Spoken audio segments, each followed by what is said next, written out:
Hi there, Dr. Lepora here, and I'm so excited to be bringing you this 4-part series on diversity and equity and inclusion. It's a very important element that is on people's minds, on their hearts. And so today we're specifically looking at a diversity, equity, and inclusion maturity model that I developed. And the reason why I thought this was so important is because a lot of organizations, a lot of top powerful leaders are really confused regarding how to approach diversity, equity, and inclusion, and they're a bit overwhelmed by the ocean. And even though individuals are powerful, are skilled, are smart, it does not mean that they know everything. And so specifically diversity and equity and inclusion, many of us are still learning in the industry. And so it's important for people to not be ashamed, but to be open to learning how to leverage D&I to better their organizations, to better their business, to better their teams and their people. So we're going to dive into this model so that you can see a real look, a real evolution of how your organization can grow, take that journey in maturing through D&I. So first and foremost, I want to talk about these 5 levels that you see. Basic, awareness, appreciate, integrate, and sustain. This is very important because what it suggests, what it implies, and what it directly says is that you have to make an evolution journey in order to optimally manifest D&I in an optimal way within your organization.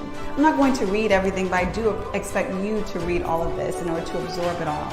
But the essence that differentiates these levels is going from an organization that is more reactive, more based upon what they have to do, to actually being D&I. So it's from an organization that is reactive to passive to active to proactive and then to sustaining. And so these all look very different. And so that intention of your organization, of the efforts, of the investments by your leaders, by the body, is what gets you migrating, what gets you evolving and upgrading through that journey.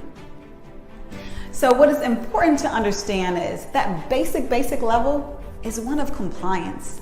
It's that organization, we all know that organization is the traditional 80s organization that does what it has to do in order to not get sued, quite frankly, in order to increase liabilities. And so they're going to dot their I's regarding what those government regulations are, but that's where the buck stops because that is all they're interested in and that's what they see the requirement as being.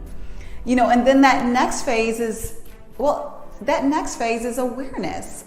Well, okay, we see this diversity, this equity and inclusion, we understand it, and we know what it may be, and it may be a positive thing, you know, and that awareness goes more into a phase of now we appreciate it. We appreciate what diversity, equity, and inclusion is.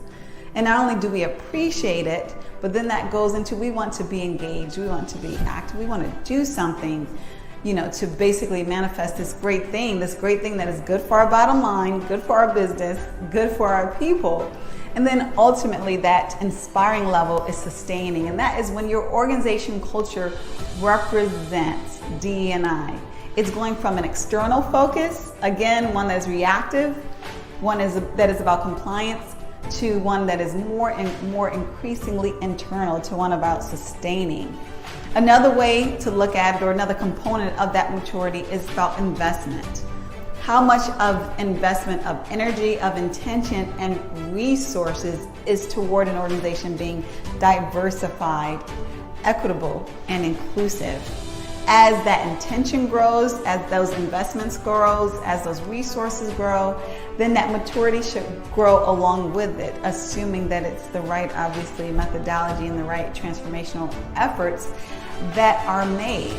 But at the end of the day, it is an approach that is from an external perspective reactive to one that may include bringing in external professionals and consultants, then to one graduating to internal resources, and then ultimately one that is diverse, one that is equitable, one that is inclusive.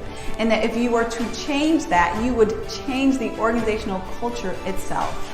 Now, I will say most organizations are not at the sustain level.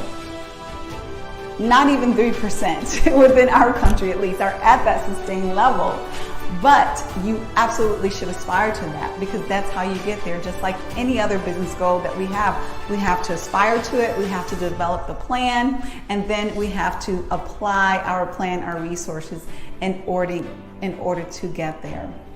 So I hope that helps. I hope that gives more information. If you find that it may be beneficial to anyone else, please share, and don't hesitate to reach out with any questions that you may have.